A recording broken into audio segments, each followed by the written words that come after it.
बिस्मिल्लाहिर्रहमानिर्रहीम। अस्सलाम वालेकुम। आप देख रहे हैं news today with Tanzeela Mazhar. Program में आपको खुशामदीद कहते हैं। नाज़रीन, पाकिस्तान की मईशत कैसे संभलेगी? पाकिस्तान में मुआशी बहरान कभी बहुत शदीद हो जाता है, कभी उसमें कुछ बेहतरी आती है, लेकिन आम आदमी की ज़िंदगी जब तक बेहतर नहीं होगी, जब तक उसका कॉस्ट ऑफ लिविंग कम नहीं होता, जब तक उसकी आमदन और अखराजात में तवाज़ुन पैदा नहीं होता, तब तक शायद ये कहना कि पाकिस्तान की मईशत बेहतरी की तरफ बढ़ रही है, ये किसी की समझ में नहीं आता। तो आज के प्रोग्राम में हम एक ओवरव्यू आपके सामने रखने की कोशिश करेंगे। हमने बहुत सारी रिफॉर्म्स के ऐलानात देखे हैं। कुछ हुकूमतें आके प्राइवेटाइजेशन करने की कोशिश करती हैं, कुछ लोग जो हैं वो प्राइवेट पब्लिक पार्टनरशिप के ऊपर बहुत ज़ोर देते हैं, कुछ लोग ये कहते हैं कि हुकूमतों का काम नहीं है कि वो बिजनेसेस करें। ये सारी बातें बड़ी क्लैरिटी के साथ नज़र आती हैं, लेकिन जब इम्प्लीमेंटेशन की बारी आती है हमारे निज़ाम में ऐसे क्या मसाइल हैं जिसकी वजह से ये रिफॉर्म्स का अमल आगे नहीं बढ़ सकता। हुकूमत ने एक बार फिर अपनी मुआशी टीम को तब्दील किया है। हम आने वाले दिनों में मज़ीद तब्दीलियों का भी सुन रहे हैं। क्या मुआशी तब्दीलियाँ इस तरह से टीम में तब्दीलियाँ करने से मैशियत भी हमारी बदल सकती है, बेहतरी की तरफ जा सकती है? और दूसरी जानब IMF का इतना सख्त प्रोग्राम है हमारे पास, हम निगोशिएट सही नहीं करते, हम निगोशिएशन करने की पोजीशन में नहीं हैं, हमारी अपनी जो ग्रोथ है, हमारी जो शरह नमू है वो क्यों बेहतरी की तरफ नहीं जा रही? टैक्स कलेक्शन के मसाइल हैं, माइक्रो इकॉनमी के, मैक्रो इकॉनमी के बहुत सारे मसाइल हैं, लेकिन इन मसाइल का घन चक्कर आम आदमी की ज़िंदगी को बहुत सारे मसाइल से दो चार कर रहा है। बेहतरी की तरफ बढ़ने का तरीका क्या है, ये सवाल रखेंगे। एक बहुत ही एमिनेंट पैनल मेरे साथ मौजूद है। जी, हमारे साथ मौजूद है सलमान शाह साहब, साबिक वज़ीर ख़जाना हैं और पाकिस्तान की मारूफ तरीन शख्सियत हैं, ख़ुद निज़ाम का, हुकूमतों का हिस्सा रहे हैं, पॉलिसी बनाते रहे हैं पाकिस्तान में। अकील करीम डैडी साहब हमारे साथ मौजूद हैं, मारूफ बिजनेसमैन हैं। ये वो एंड है ज़ाहिर है जो हुकूमती पॉलिसियों को एग्जीक्यूट करते हैं, इम्प्लीमेंट करते हैं। सो चैलेंज कहाँ पे है, रुकावटें कहाँ पे हैं, आइडेंटिफाई कर पाएंगे। मीर मोहम्मद अली खान साहब हमारे साथ मौजूद हैं। He has a very long career in investment banking, तो इन्वेस्टमेंट बैंकर हैं जी। उनसे भी पूछेंगे कि आखिर हमारे यहाँ मसाइल हैं क्या। हम बहुत सारे दावे करते हैं लेकिन उन दावों पे अमल दरामद करने में नाकाम क्यों हैं, और पाकिस्तान की मईशत बिल आखिर बेहतर कैसे होगी? तो गुफ्तगू का आगाज़ में सलमान शाह साहब आपसे ही करना चाहूँगी। अगर मैं आपसे कहूँ कि पाकिस्तान की इकॉनमी को सबसे बड़े 3 चैलेंज आपके ख्याल में क्या दरपेश हैं, तो क्या फहरिस्त आप रखेंगे सामने कि ये सबसे बड़े चैलेंज हैं और अगर हम इनसे किसी तरीके से निमट लें तो शायद हम बेहतरी की तरफ चल सकते हैं? आई थिंक एक चीज़ तो ये है कि बहुत से चैलेंजेस हम अबूर कर चुके हैं, और अब जो आज आप मेरे से पूछें सबसे बड़ा चैलेंज क्या है, तो मेरे ख्याल में सबसे बड़ा चैलेंज इस वक्त है कि हम एक इन्वेस्टमेंट का इन्वायरमेंट जो क्रिएट की है हमने, उसमें हम बेशुमार इन्वेस्टमेंट लेके आए। और इसमें ना सिर्फ हमारा अपना एंटरप्रेन्योर जो है वो इन्वेस्ट करे और भरपूर तरीके से इन्वेस्ट करे बल्कि बैरून मुल्क से भी इन्वेस्टमेंट आए, पूरी दुनिया से इन्वेस्टमेंट आए, सीपैक में इन्वेस्टमेंट आए, अमेरिका से इन्वेस्टमेंट आए, यूरोपियन यूनियन से इन्वेस्टमेंट आए। और पाकिस्तान शुड भी, इस वक्त हमें ये डिक्लेयर करना चाहिए कि Pakistan is open for business. Even corona में भी हमारी फैक्ट्रियां चल रही हैं, हम कमिटमेंट्स अपनी पूरी कर रहे हैं, हमारी एक्सपोर्ट्स ऊपर जा रही हैं, और ये वक्त है पाकिस्तान में इन्वेस्ट करने का। आई थिंक ये हमारे लिए सबसे बड़ा चैलेंज है कि हम दुनिया को कन्विंस कर दें ये कि ये। कैसे करेंगे शाह साहब, कैसे करेंगे? जो कॉस्ट ऑफ इन्वेस्टमेंट है, एक तो ईज ऑफ बिजनेस है, ईज ऑफ बिजनेस में पाकिस्तान ने थोड़ा सा बेहतर परफॉर्म किया है पिछले कुछ सालों में, लेकिन जो कॉस्ट ऑफ बिजनेस है और जिस तरीके की चैलेंजेस हैं, वन विंडो ऑपरेशन की बात होती रही है, बहुत चीज़ें ऐलान तो होते रहे लेकिन इम्प्लीमेंट नहीं हुई, तो हम कैसे कर सकते हैं जो आप कह रहे हैं? इसमें ये है कि ये चीज़ें जब हम आप कॉस्ट ऑफ डूइंग बिजनेस की जो बात करते हैं, इसमें इंडक्शन ऑफ टेक्नोलॉजी आती है, इसमें नॉलेज इकोनॉमी आती है, नई चीज़ें आती हैं, इसमें प्रोडक्टिविटी की रिफॉर्म्स आती हैं जो पाकिस्तान कर रहा है।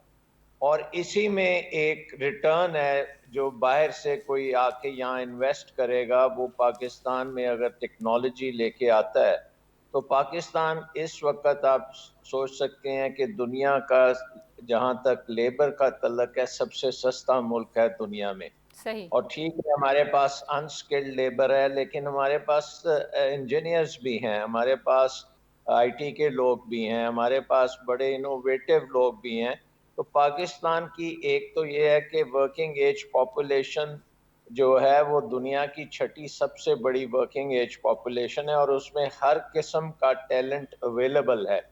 और जो कमी है वो इन्वेस्टमेंट की है, और जो अगर दुनिया से इन्वेस्टमेंट आती है या हमारी अपने लोग इन्वेस्ट करते हैं तो बहुत सी चीज़ों में हम अपनी यील्ड्स को बहुत बेहतर कर सकते हैं, ठीक वो है। एग्रीकल्चर हो अच्छा, मैं या आपसे इंडस्ट्री पैदावारी हो या सलाहियत को बढ़ाने के लिए भी पूछूंगी कि पैदावारी सलाहियत हमारी कम ही होती गई है, बड़ी नहीं है, उसके क्या आपके ख्याल में वजूहात हैं और कैसे बेहतर हो सकती है। लेकिन मैं ज़रा मीर मोहम्मद अली ख़ान साहब को भी गुफ्तगू में शामिल कर लूँ। मीर साहब, सलमान साहब क्योंकि हुकूमतों का हिस्सा रहे हैं, इस निज़ाम को इन्होंने चलाया है, पॉलिसियाँ बनाई हैं, लेकिन हम जो उसका दूसरा एंड है, जो उन पॉलिसियों को एग्जीक्यूट करने वाले लोग हैं, यू आर रिप्रेजेंटिंग देम। आपको लगता है कि पाकिस्तान की मईशत के बड़े चैलेंजेस जो सलमान शाह साहब ने गिनवाए हैं वही हैं, और जिस तरीके से इनको हैंडल करने की कोशिश ओवर द डेकेड्स होती रही है, वो कोशिश में क्या कमी थी कि हम दोबारा वहीं खड़े हो जाते हैं, आगे का सफ़र कम है और हमारी बैकवर्ड लगता है कि ज़्यादा हम जाते हैं?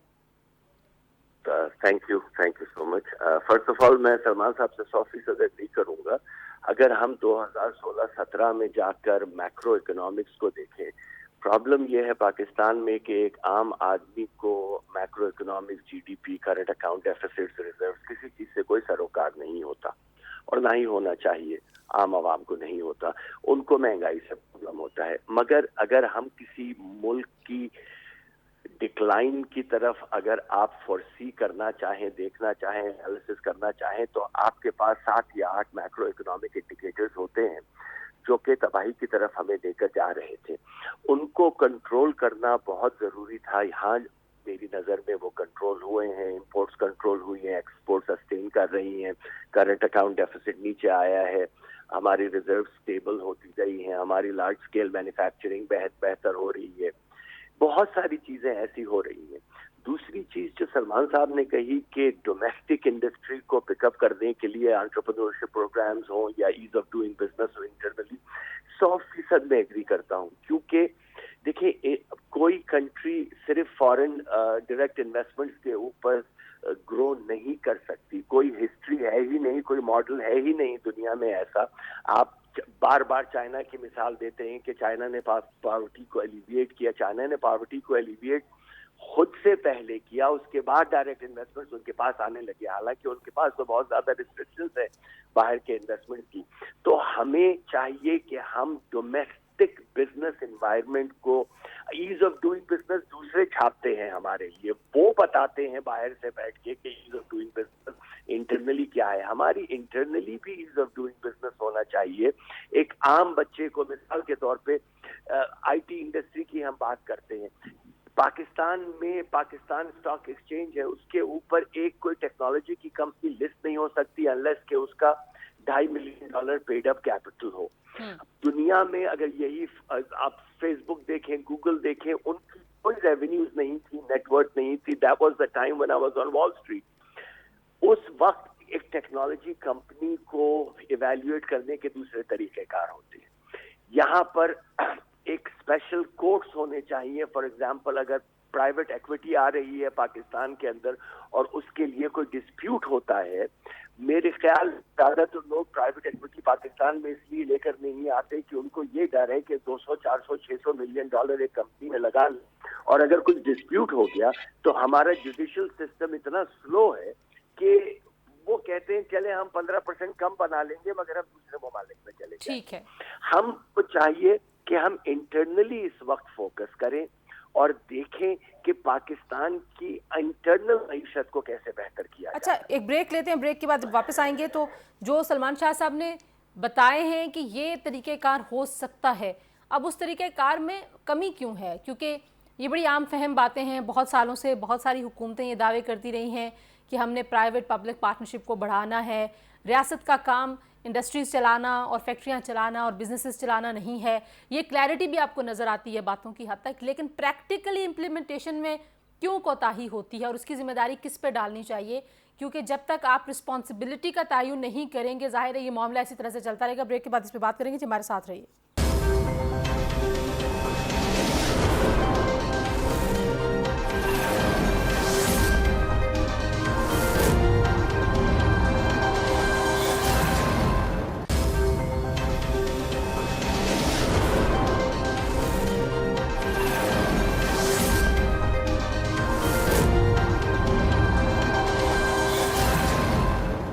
जी, प्रोग्राम में एक बार फिर आपको खुशामदीद कहते हैं। ब्रेक पर जाते हुए सलमान शाह साहब ने बहुत सारी चीज़ें एक लिस्ट सामने रखी है कि ये अगर आप करेंगे अपनी इंडस्ट्री को पिकअप देने के लिए और उनको आप उनकी क्वालिटी को, उनके स्टैंडर्ड को आप अपग्रेड कर सकें, तो फिर आप इंटरनेशनल मार्केट्स में कम्पीट कर सकते हैं। मीर साहब, पहले मैं आपसे ही पूछ लूँ कि हम ये बातें बहुत अरसे से सुन रहे हैं कि प्राइवेट पब्लिक पार्टनरशिप होनी चाहिए और रियासतों का काम नहीं है कि आपने बिजनेसेस चलाने हैं, लेकिन इसके बावजूद इंटरफेरेंस बहुत ज़्यादा है।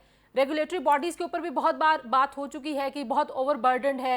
एक तरफ आप कहते हैं कि हम ईज़ ऑफ डूइंग बिजनेस के बगैर आगे बढ़ नहीं सकते, लेकिन फिर चीज़ें वहीं पे रहती हैं। रिटोरिक कुछ और है, नैरेटिव कुछ और है, लेकिन प्रैक्टिकल इम्प्लीमेंटेशन कुछ और है। इसकी वजह क्या है? जिम्मेदारी हमें किस पे डालनी चाहिए? हम सब पे जिम्मेदारी बनती है। कभी पाकिस्तान के पास कोई 10 साल, 15 साल, 20 साल का इकोनॉमिक प्लान आपने कभी देखा है? 70 साल में दुनिया के हर ममालिक में आप देखें जो अपने आप को बेहतर करना चाहते हैं, गाइडलाइन सेट करते हैं, मगर हमारी विजन तो सिर्फ 5 साल की रहती है और वो 5 साल के 5वें आखिरी साल के अंदर हम कंसेशन देना शुरू कर देते हैं, हम सब्सिडीज देना शुरू कर देते हैं, हम ऐसी चीजें करते हैं कि हम दोबारा री इलेक्ट हो जाएं। जी, बेल आउट पैकेजेस देते हैं। बेल आउट पैकेजेस, जो चीज खुश करने के लिए, चाहे वो इंडस्ट्री हो, चाहे कोई दूसरे लोग हो, उनको दिए जाते हैं ताकि हम री इलेक्शन हो जाए। हमने कभी एक कलेक्टिव विजन इकोनॉमिक रखी ही नहीं है कि जिसको कैरी ऑन किया जाए कि जी पिछली गवर्नमेंट मुझे पसंद नहीं थी, ये वाली गवर्नमेंट आई है, मगर पिछली गवर्नमेंट के जो चंद अच्छे काम थे उसको मैं आगे लेकर जाऊंगा, अगली गवर्नमेंट जो आएगी वो पिछली 2 गवर्नमेंट्स के काम आगे लेकर जाएगी। देखिए, टेक्नोलॉजिकल एरा के दौरान हम अगर ब्यूरोक्रेटिक ग्रिडलॉक की बातें करें ना, तो थोड़ी सी शर्म आती है, क्योंकि ह्यूमन इंटरेक्शन को कट करने के लिए दुनिया इतनी आगे चली गई है कि artificial intelligence based applications and algorithms are making decisions, और हम यहाँ बाबू को फाइलों में अभी तक बैठे हुए हैं। और दूसरी बात जो आपने कही कि गवर्नमेंट को बिजनेस में नहीं, बिल्कुल नहीं होना चाहिए। Government has no business in being in business. Government should be in the business to regulate businesses. हमने तो 170-180 स्टेट ओन एंटरप्राइजेस को लेके उनके खसारे भर रहे हैं। हमारे यहाँ हमारी ईगो अटैच हो जाती है अगर आप पीआईए को प्राइवेटाइज करने की बात करें, क्योंकि हमारे इतनी ज्यादा टफ तजुर्बात रहे हैं कि हम समझते हैं कि जो प्राइवेटाइजेशन भी जारी है उसमें भी वो गलत तरीके से। अच्छा, मैं आपके पास वापस आती हूँ कि हम इतने ज्यादा स्टक क्यों हैं, पुराना ब्यूरोक्रेटिक सिस्टम। लेकिन अकील करीम साहब, आपसे अगर मैं पूछूं कि बड़े चैलेंजेस पाकिस्तान की मईशत को आपके ख्याल में क्या रहे हैं जिसकी वजह से हम उतना परफॉर्म कर नहीं सके जितना हमारे पास पोटेंशियल है, जिसके हम बड़े दावे करते हैं। हम ज़राई मुल्क भी हैं, हमारी ज़राअत का हाल देख लें, हमारे पास बहुत बड़ा एक ह्यूमन कैपिटल है, हम उसको यूटिलाइज नहीं कर सके। वजह क्या है? देखें, उसकी वजूहत बहुत सारी है। हम मेन जो हमारा काम है हम उसको फोकस नहीं कर रहे हैं। वो फोकस अगर हम कर लेंगे तो डेफिनेट हमारी इकोनॉमी परफॉर्म करेगी। हमें फोकस करने की जरूरत है एग्रीकल्चर पे, हमें फोकस करने की जरूरत है डेयरी पे, लाइव स्टॉक पे। ये हमारे की एरिया है और इनकी एरिया को हमने हमेशा इग्नोर किया है। हम सिर्फ पाकिस्तान में एक ही बात सुनते हैं, टेक्सटाइल टेक्सटाइल टेक्सटाइल। इस टेक्सटाइल की वजह से आप कभी भी फोकस नहीं कर पाते किसी और इंडस्ट्री को। और मैं समझता हूँ कि जो एक्चुअल में पाकिस्तान में टर्न अराउंड आ सकती है वो agriculture, dairy, live stock and construction. इस जगह हमें फोकस करने की जरूरत है और यहाँ से हम अच्छा खासा रेवेन्यू जनरेट कर सकते हैं। क्योंकि लाइव स्टॉक्स और डेयरी का मैं आपको सिर्फ एक बात बता दूं कि हम लोग साल का आज भी 60 बिलियन लीटर मुल्क प्रोड्यूसर है और इसमें सिर्फ 20 बिलियन लीटर जिसकी आज अमाउंट बनती है 2.5 ट्रिलियन रुपीस, ये हमारा जाया हो जाता है, खराब हो जाता है।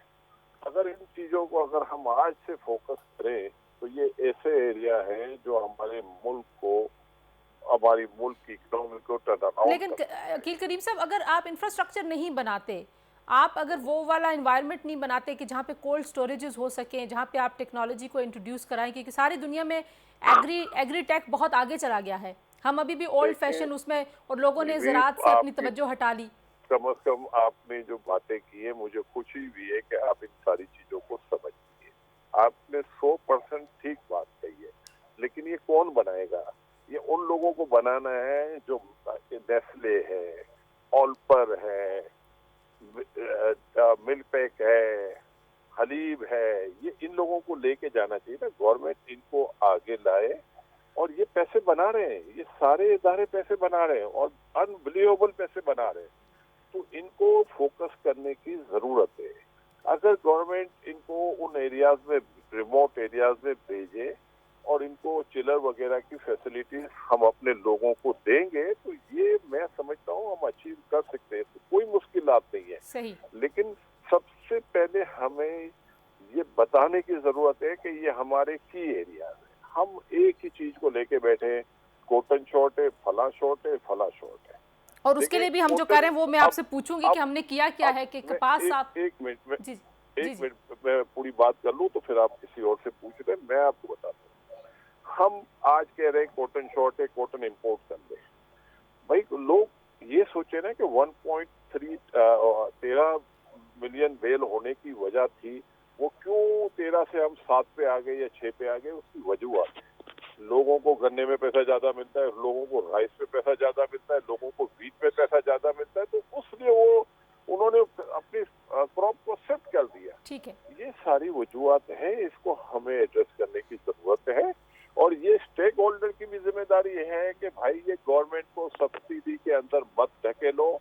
हमने गवर्नमेंट को IPPs का उठा के तोहफा दे दिया है, और वो गवर्नमेंट बेचारी उस लॉ से निकल नहीं पा रही है। सुबह से लेकर शाम तक गवर्नमेंट किसी को। अकील करीम साहब, मैं वापस इस पॉइंट पे आपके पास आती हूँ। मेरा अगला सवाल असल में यही था, मैं सलमान शाह साहब के पास ये आप वाला पॉइंट ही लेके जाऊंगी। सलमान शाह साहब, हमें ये लगता है कि हमारे सारे मसले जो हैं वो सर्कुलर डेट और जो हमारे ऊपर बैन-अक़वामी कर्जे हैं उसकी वजह से हैं, और हम जब रीपेमेंट्स करते हैं तो बजाय इसके कि वो कर्जे कम हों, इंटरेस्ट की डील्स ऐसी हुई हुई हैं, रुपए की कदर का हाल भी आपके सामने ही है, तो वो हमेशा हमारे ऊपर कुछ और ही बोझ पड़ जाता है। यू थिंक कि सबसे बड़ा जो मसला है वो डेट्स का ही है, या हम डेट्स को मैनेज से ही नहीं कर रहे? देखिए, आई थिंक सबसे बड़ा मसला, मैं अगर इस कॉन्टेक्स्ट में बात करूं तो वो एनर्जी सेक्टर है, और एनर्जी सेक्टर में हमने खासी बदमाशी की है ओवर द लास्ट 30-40 ईयर्स। सबसे पहले बिजली के निज़ाम को आप देख लें, हम बड़े अच्छे डैम्स बनाते थे, बिजली हमें बाय प्रोडक्ट मिलती थी, पानी के डैम्स थे और बिजली हमें मुफ्त मिलती थी, और उसकी वजह से हमारी पूरी इंडस्ट्रियलाइजेशन बड़ी अच्छी हुई। बट ये जब 80s 90s में आके हमने पानी को कंट्रोवर्शियल किया, तो एक लॉबी बन गई जिसने फॉसिल फ्यूल्स की काम किया, और उसमें आलमी इदारे भी शामिल हो गए, वर्ल्ड बैंक भी उसमें शामिल हुआ, अदर भी हुए, और ऐसा हमें एक पब्लिक प्राइवेट पार्टनरशिप तो था वो, लेकिन वो हमारे लिए, पाकिस्तान के लिए बड़ा नेगेटिव था, और उसमें फॉरेन इन्वेस्टर को बहुत ज़्यादा मराहत भी दी गई और वन साइडेड एग्रीमेंट्स किए गए, और वो हमें लॉन्ग टर्म कॉन्ट्रैक्ट्स पिछले 30 साल में हम वो बनाते गए और 30-30 साल के कॉन्ट्रैक्ट्स करते गए। सो नतीजा ये है कि इस वक्त हम गलत फ्यूल साइकिल में हैं। हम 30 साल के प्रोजेक्ट्स किए हुए हैं, कॉन्ट्रैक्ट्स जो हैं वो गलत हुए हैं, ऊपर से बाइंडिंग है, आर्बिट्रेशन अगर होनी है तो वो लंदन में होनी है, कोर्ट्स जो हैं वो लंदन के कोर्ट्स हैं, तो हमें तो एक किस्म का जंजीरों में बांध दिया है इस सेक्टर ने। अब इसकी जो सोल्यूशन है, एक तो ये है कि जो आप इंडस्ट्री से अगर कोई थोड़ी बहुत रियायत वो देते हैं आपको, तो वो अगर आपको मिल सकती है तो वो अपनी जगह पे है, लेकिन इस वक्त हमें बिल्कुल ये इम्पोर्टेड एनर्जी से जान छुड़ानी चाहिए। और इस गवर्नमेंट ने 2-3 डैम्स शुरू किए हैं, उसमें ज़रा टाइम लगेगा, लेकिन जो जल्दी चीज़ आ सकती है जिसको हमें मशीनरी तो शायद इंपोर्ट करनी पड़े शुरू में, लेकिन फ्यूल नहीं होगा, वो सोलर पावर है। सही। तो अगर 4-5 साल में हम ज़्यादा से ज़्यादा ये फॉसिल फ्यूल को कंडम करें और उसमें सोलर फ्यूल लेके आएँ और ये कॉम्बिनेशन फ्यूल मिक्स ठीक करें अपना, और ये कॉन्ट्रैक्ट्स जो हैं ये कंपटीशन की बेसिस पे करें, क्योंकि हमने देखें कॉन्ट्रैक्ट्स किए हैं किकबैक्स लेने के लिए, और हमने ऑफर अप फ्रंट टैरिफ्स दिए हैं, कोई कंपटीशन नहीं होने दिया। हमारे जो अदारे जो थे जिन्होंने ये काम करना था उनमें कैपेसिटी ही नहीं थी ये काम करने की, और हमारे जो लीगल अफेयर्स थे उसमें उस किस्म के हमारे पास लॉयर्स भी नहीं थे, और हमने बड़े लंबे लंबे कॉन्ट्रैक्ट्स किए हैं। ये बहुत महंगी साबित हुई है पाकिस्तान के लिए, और हम कंटिन्यू कर रहे हैं सफरिंग इसमें। तो इसमें आई थिंक जल्दी जो है चेंज आएगा जब ये फ्यूल मिक्स हम चेंज ठीक करेंगे। है, आप अब कह रहे आप हैं कि जब तक देखते आप एनर्जी मिक्स नहीं ठीक करते तब तक आप बेहतरी की तरफ नहीं जा सकते। अच्छा, एक इसमें आपने इशारा दिया इदारा जाती इस्लाहात का, जो इंस्टीट्यूशनल रिफॉर्म्स हैं वो कितनी इंपॉर्टेंट है। एक छोटे से ब्रेक के बाद मैं तीनों मेहमानों से ये पूछूंगी, क्योंकि आई नो कि मईशत का सब्जेक्ट इतना वसी है, इस पे एक छोटे से प्रोग्राम में बहुत ज़्यादा बात नहीं हो सकती। आप तीनों के पास बहुत कुछ है हमें बताने के लिए, लेकिन हम वापस आएंगे तो रिफॉर्म्स में कहाँ पे स्टार्ट लेना होगा, क्योंकि अभी तक हमें वो स्टार्ट नज़र नहीं आया। कोशिश हुकूमत ने की नहीं की, लेकिन ऐलान उन्होंने ज़रूर किया था कि वो रिफॉर्म्स करेंगे। तो इदारा जाती रिफॉर्म्स कितने ज़रूरी हैं आपकी मईशत को सस्टेनेबल बनाने के लिए, जिस पे बात करेंगे ब्रेक के बाद। Stay with us.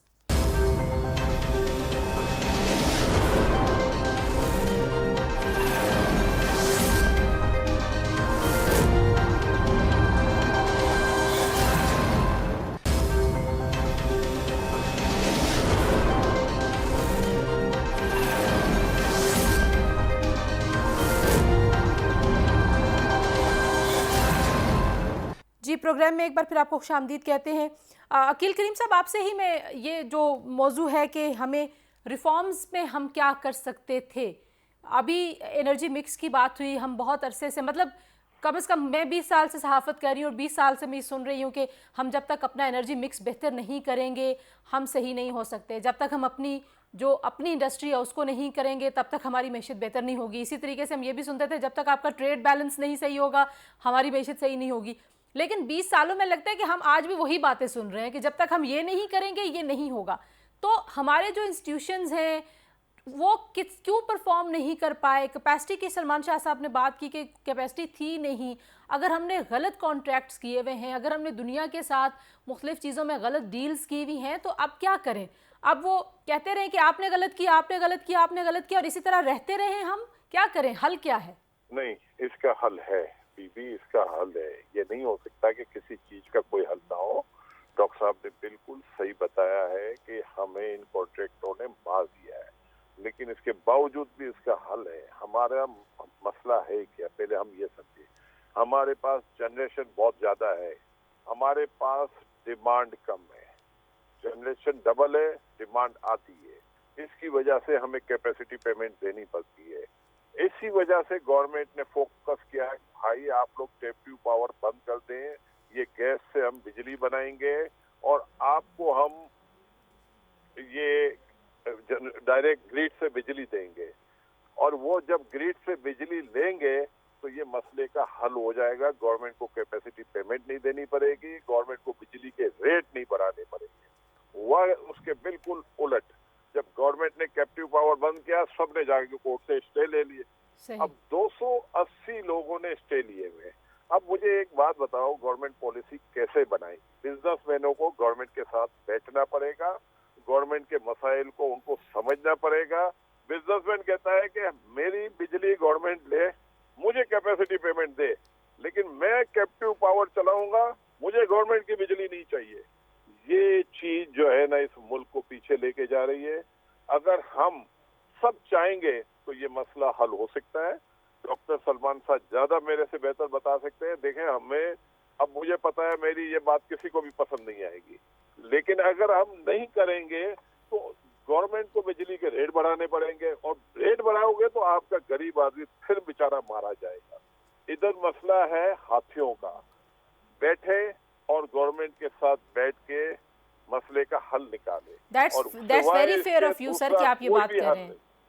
That's very fair of you, वरना लोग सारी की सारी रिस्पॉन्सिबिलिटी सिर्फ हुकूमत के ऊपर डाल देते हैं और जो स्टेक होल्डर्स हैं, बिजनेस कम्युनिटी, वो शायद उस तरह से रिस्पॉन्सिबिलिटी नहीं लेती कि उनका भी कोई है हक कि वो मुआशरे के लिए कुछ करें।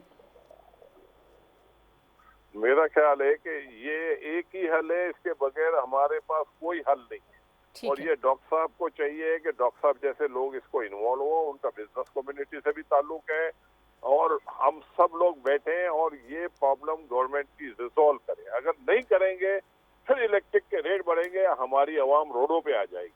और ये हल मैं जो बता रहा हूँ ना, ये वाहिद हल है। ठीक हो गया मीर साहब। अकील करीम डैडी साहब कह रहे हैं कि जब तक आप सब स्टेक होल्डर्स बैठ के अपनी मुकम्मल जो आपकी सिंसेरिटी है इस मुल्क के साथ उसको सामने रख के नहीं बात करेंगे तो उसके बगैर फिर ये साइकिल चलता रहेगा। आने वाली हुकूमतें इस हुकूमत को इल्ज़ाम देंगी, ये हुकूमत पिछली हुकूमतों को इल्ज़ाम देती है, लेकिन हाथियों का लफ्ज़ उन्होंने इस्तेमाल किया। वो एक आम कहावत है, हाथियों की लड़ाई में घास जो है वो बेचारी बिल्कुल ही ख़राब हो जाती है, तबाह हो जाती है। तो यहाँ पे तो आम आदमी बिल्कुल तबाह हो रहा है। सारी माफियाज़ की लड़ाई है, खींचातानी है, गलत कॉन्ट्रैक्ट्स हैं, गलत पॉलिसियाँ थी जिसकी भी थी, लेकिन अब आगे के लिए क्या करना चाहिए?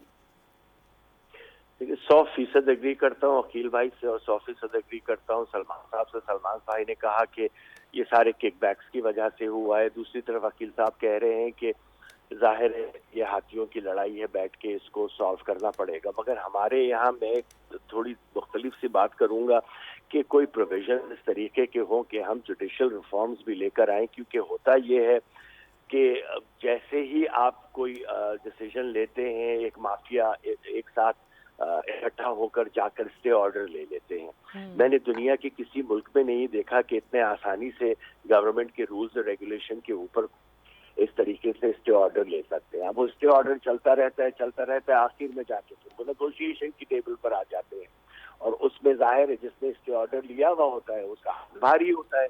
तो हमें एक होलिस्टिक अप्रोच चाहिए इन सब चीज़ों के लिए। जहाँ पर कैरेट हो वहाँ कैरेट यूज करें, जहाँ पे स्टिक हो वहाँ पे स्टिक यूज करें। और जब आप स्टिक यूज करेंगे तो चीख पुकार होगी, जिस चीज के लिए तैयार रहे। और दूसरी चीज, हुकूमत को ये मैं छोटा सा मशवरा दूंगा कि क्लैरिटी लेकर आए अपने नैरेटिव के अंदर। आई सपोर्ट दिस गवर्नमेंट, मगर बाज औकात इतनी अनक्लैरिटी होती है जिसकी वजह से लोगों में, आम इंसान में फ्रस्ट्रेशन बढ़ जाती है। जैसे आप ये इंडिया पाकिस्तान की ट्रेड की बात कर रहे हैं, यहाँ आम आदमी को ये नहीं पता था कि ईसीसी पहले सजेस्ट करती है फिर कैबिनेट अप्रूव करती है, उससे पहले ही अनाउंस कर दिया गया। ये जो एक हैजान की कैफियत तारी होती है ना हुकूमत में, आम आदमी में, वो भी बहुत ज्यादा फ्रस्ट्रेशन क्रिएट करती है। ठीक है, और उससे नुकसान भी बड़ा होता है। उससे डायरेक्ट कभी स्टॉक एक्सचेंज बैठ जाती है, कभी क्या हो जाता है। बिल्कुल सही कह रही है। देखिए स्टॉक एक्सचेंज तो ऊपर नीचे जाती है, मगर बाज़ औक़ात इतनी गलत खबरें आ जाती हैं कि लोग डिस्करेज हो जाते हैं इन्वेस्ट करने से। ठीक है सलमान साहब, आपकी बातों से दोनों जो हजरात हैं, जाहिर है मैं जैसे कह रही थी कि ये वो एंड है जो हुकूमतों की बनाई हुई पॉलिसियों को एग्जीक्यूट करता है, इम्प्लीमेंटेशन, और इनको पता है कि फील्ड में चैलेंज क्या है। लेकिन हम एक होलिस्टिक अप्रोच की यहाँ पे देख रहे हैं कि ज़रूरत है। वो होलिस्टिक अप्रोच किसकी जिम्मेदारी है? क्योंकि हमने प्राइवेटाइजेशन की पॉलिसी के ऊपर एक हुकूमत का और रुझान देखा, दूसरी हुकूमत का और रुझान देखा। कुछ पॉलिटिशियंस उसके हक में होते हैं, फिर उनकी मसलहतें आ जाती हैं, फिर वो रुक जाते हैं। मतलब मिसाल दे रही हूँ एक प्राइवेटाइजेशन के मामले की। इसी तरीके से बाकी मामलात हैं, चाहे वो IPPs का मामला है। आपको लगता है कि पाकिस्तान में एक दो बार जिक्र हुआ था जब ये हुकूमत आई थी कि पाकिस्तान में इकॉनमी के ऊपर एक नेशनल डायलॉग और नेशनल पॉलिसी की ज़रूरत है, इर्रिस्पेक्टिव कि किस जमात की हुकूमत है वो पॉलिसी कंटिन्यू करे।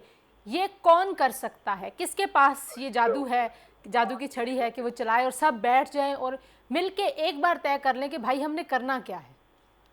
देखिए उसूली तौर पे तो ये हुकूमत की मैनेजमेंट है कि ये सारों को एक पेज पे लाने की कोशिश करे, लेकिन हमारा सिस्टम कुछ ऐसा है कि इसमें ऑपोजिशन ने अपोज करना होता है और गवर्नमेंट ने अपनी पॉलिसीज़ बनानी होती हैं। तो गवर्नमेंट की पॉलिसीज़ बड़ी क्लियर होनी चाहिए। आई थिंक उसमें क्लैरिटी भी होनी चाहिए, बिजनेस कम्युनिटी के साथ कंसल्टेशन भी होनी चाहिए, सोसाइटी के साथ भी कंसल्टेशन होनी चाहिए, और उसके बाद जो नेशनल गोल्स हैं उसके ऊपर फिर हमें उस तरफ जाना चाहिए। एज अ नेशन हमें उधर जाना चाहिए और ऑपोजिशन उसको बेहतर करने के लिए होनी चाहिए, उसको डीरेल होने के लिए नहीं होनी चाहिए। बट आई थिंक इसको that is asking for too much.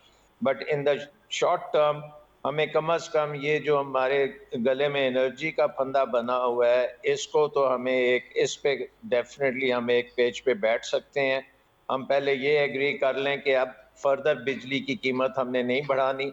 हमने कुछ इंडस्ट्री इसमें कंसेशंस दे, कुछ गवर्नमेंट अब चोरियों को रोके और इनएफिशिएंसीज को रोके, अपने इदारों को ठीक करे और इमीडिएटली रिलीफ मिले इंडस्ट्री को बिजली की।